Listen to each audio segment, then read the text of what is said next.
Leo, kumusta po kayo guys? Okay, so Leo, maraming salamat po sa walang sawang pagsubaybay sa ating mga reading. Ayan, sa mga nagtatanong kung paano po magpa-private reading, ay iwan ko na lang yung link sa atin pong description box below. So, tignan natin Leo, ano bang inyong gabay kapalaran ngayong week na to, no? So, weekly reading. Okay, so Leo, Sun, Moon, Rising, and Venus sign. Ayan, alamin mo rin kung anong inyong Sun, Moon, Rising, and Venus sign para sa iba nyo pang guidance. Leo. Weekly gabay po ni Leo. Meron tayong Three of Swords. Leo, Sun, Moon, Rising, and Venus sign. Meron tayong Page of Pentacles and Five of Swords. So, maaaring may mga broken hearted dito, guys. Or maaaring ikaw ay nape-pressure pagdating sa inyong mga responsibility, bayarin sa bills. Okay, nandun sa point na hindi mo talaga maiwasan, Leo, na mag-init yung ulo mo. Nakakita ko yung struggle mo ngayon sa pentacles mo, no? Struggle mo pagdating sa inyong finances. So, naguguluhan ka ngayon pagdating sa iyong relationship. Ayan. Kung gagamitin mo ba na maging practical, mas magiging wise, or let go mo. Okay? Marami daw, guys, marami daw paraan para maka-move on. Yun nga lang, guys, yung iba sa inyo, Pentacles, Page of Pentacles, pwedeng matagal na, hindi ka pa rin makarecover. Marami ka nang ginawa, naglibang ka na, nanghingi na ng advice, or marami na nag-advise sa inyo, pero Leo, nandun ka sa point na siguro hindi mo pa rin talaga kayang matulungan yung sarili mo. So, paano ka makaka-move on? Paano ka makaka-recover sa mga pinagdadaanan mo? Simple lang, Leo. Acceptance. Okay? Acceptance is the best way to move on. So, para naman guys, no, pag may nagtanong, paano naman madam kung karelasyon ko pa yung taong yan, paano ako mag-move on? Hayaan mo siya. Okay?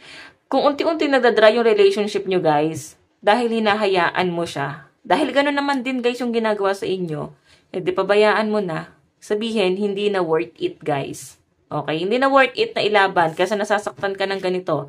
May nakikita ako rito, Leo, na talagang ngayon magulo yung isip mo, nagiging mainitin yung ulo mo, naiiba talaga yung mood mo. Halo-halo na, masakit ang puso, ang daming bayarin, ang daming responsibilidad. Nandun ka sa point na parang hindi mo alam saan ka ngayon lulugar, Leo. Okay, sa dami ng mga pinagdadaanan mo dito. May nakikita ko dito, guys, celebration. Maaring ikaw ay may planong umuwi. Ngayong week na to umuwi sa probinsya or dumalaw sa inyong tahanan talaga. Kasi may nakita akong biyahe, no? Okay, biyahe. Yun nga lang, guys, mukhang wala ka naman plano na parang pupunta pa ba ako doon? Wala naman akong gagawin. So, parang mag-aaksaya lang ako ng pagod. Tapos, pinansyal. Okay? So, Leo, maaari ikaw ay may pagsisisihan ngayong week na to na hindi ka naging wise pagdating sa daloy ng inyong pera. Ayan, no? Hindi ka naging wise. Pwedeng ikaw ay para bang na-feel mo na naglabas ka na naglabas ng pera pero parang walang nangyari. Parang sugal lang yan, Leo. Okay? Parang sugal lang yung ginawa mo. Akala mo makakatulong, akala mo may mapapala ka. Pwedeng investment to or pwedeng ikaw ay naglabas ng pera dahil sa isang sugal or parang bisyo mo. Kung ano man yung binibisyo mo, guys, para lang ma-overcome mo yung mga stress mo, guys. Ayan.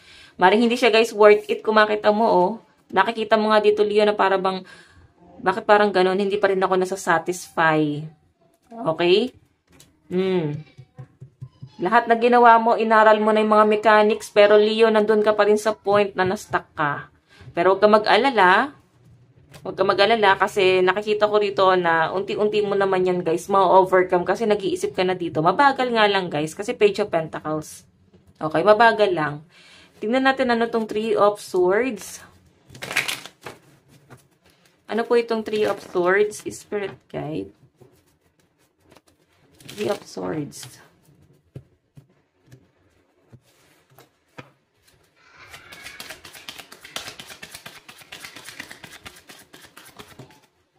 Meron tayong Seven of Swords. Nahihirapan ka siguro kung nasan kang sitwasyon ngayon. Tignan natin. Pwedeng may maingay, may matalak, may mabunganga, justice. Okay? Gusto mo siguro, guys, mabigyan ng hustisya yung nararamdaman mo. Parang may gumugulo sa isip mo eh. Nandun sa point na gusto mo ma-relax pero lagi may mga bulong. Pwedeng konsensya or kung ano man itong nagpapabagabag sa inyong damdamin, no? Justice yung pinapakita sa akin. So, I think gusto mo na ma-overcome yan. Na para bang humihingi ka na siguro guys ng guidance sa mga friend or kay universe. Na para bang universe, ialis mo na ako dito. Hindi ko na talaga kaya yung sitwasyon. Okay? Or pwedeng yung iba sa inyo, hindi worth it yung relationship mo ngayon sa person mo. Kasi tignan mo, oh, communication hindi nag-work. Pwedeng umiiwas. May nakikita rin ako dito, Leo, maaari may mga pagtatalo about property, pwedeng sa trabaho, naguguluhan ka para bang hindi ka kampante ngayon sa work, parang gusto mong lumipat, no? Ganun yung energy mo. Yun nga lang guys, maaring may gulo kasi pwedeng yung boss mo naguguluhan sa'yo or pwede yung agency mo naguguluhan sa'yo, ano ba talaga yung gusto mo. Or pwede nakikita nila dito, Leo, na parang may pinagdadaanan ka kasi pwedeng sinasarili mo lang din yung problema mo, okay?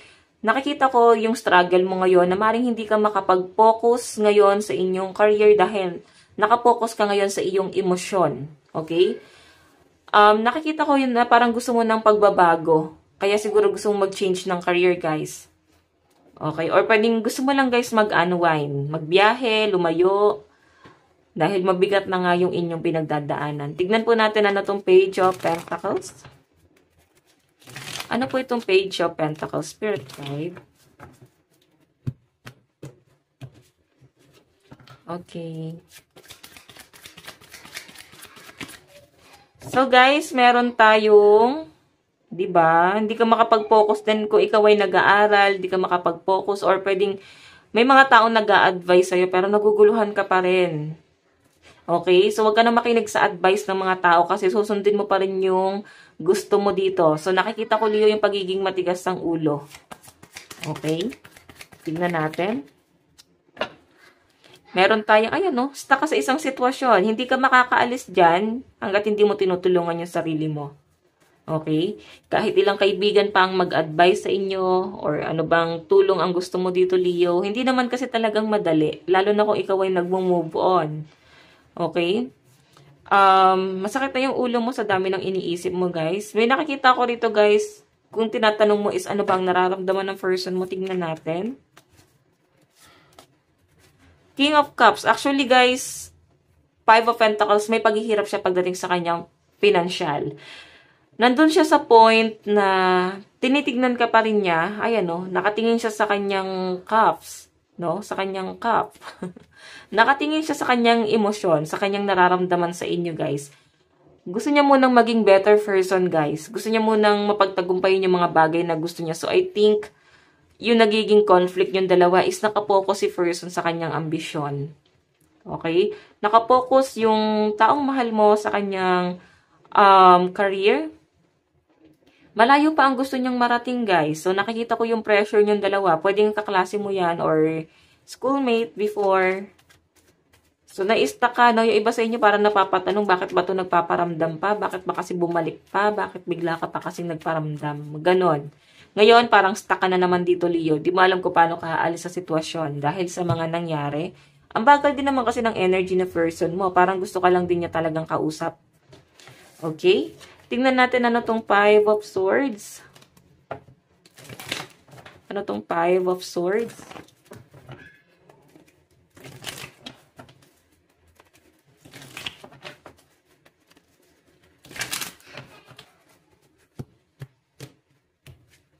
Five of Swords.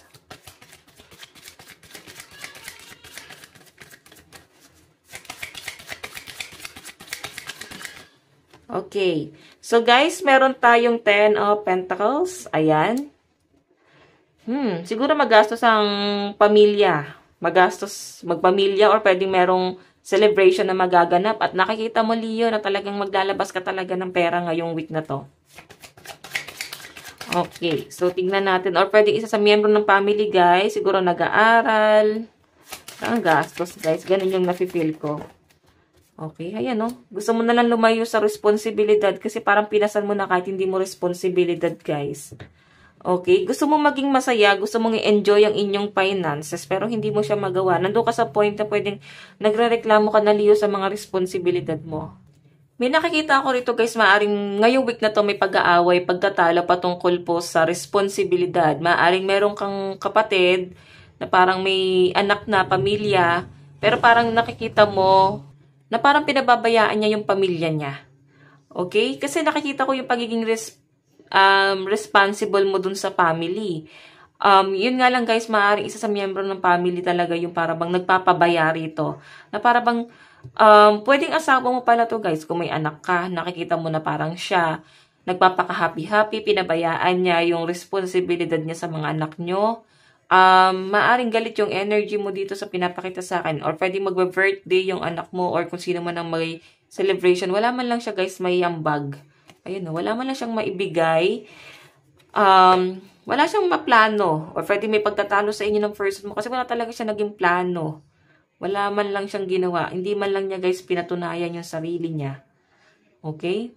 So, pag ganyan, hindi na talaga, guys, worth it. Baka kasi ikaw na lang yung aasahan dito. Kasi siya, nakapokus lang siya sa kanyang sarili. Napaka-irresponsable po ng energy.